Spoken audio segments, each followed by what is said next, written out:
আমাদের পরিচয় হয়েছে একটি উইটেক্স অ্যাপসে, এবং তারপর হচ্ছে তার পরিবার এবং পরিজন সবাই আমার সঙ্গে কথা বলে, মানে উভয় পরিবার আর কি ভিডিও কলে কথা বলে।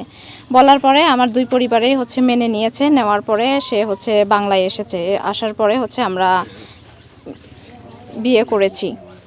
আর আমার মনে হচ্ছে যে সে খুবই ভালো, তার আচার আচরণ, কথাবার্তা, এবং সে খুব মিশুক টাইপের এবং সবার সঙ্গেই কথা বলতেছে, মিশতেছে।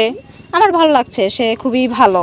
আর আমি মনে করি আমরা ভবিষ্যতেও একসঙ্গে ভালো থাকবো, সুখে শান্তিতে সংসার করতে পারবো আলহামদুলিল্লাহ। মূলত ওর সাথে আমার পরিচয় রমজান মাসের ঈদের 4 দিন না যেন মেবি 5 দিন আগে।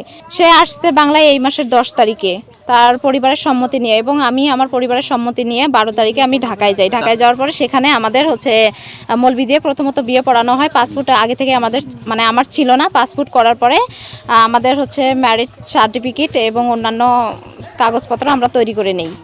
ভবিষ্যৎ চিন্তাভাবনা বলতে আমরা এখান থেকে খুব শীঘ্রই চলে যাব চীনে, এবং হচ্ছে চীনে যাওয়ার পরে আমাদের হচ্ছে আনুষ্ঠানিকভাবে ওখানেও বিয়ে হবে। বিয়ের কার্যক্রম শেষ করার পরে আমরা আবার আমার শ্বশুর শাশুড়ি এবং ওর ফ্যামিলি সহ আমরা আবার বাংলায় আসব।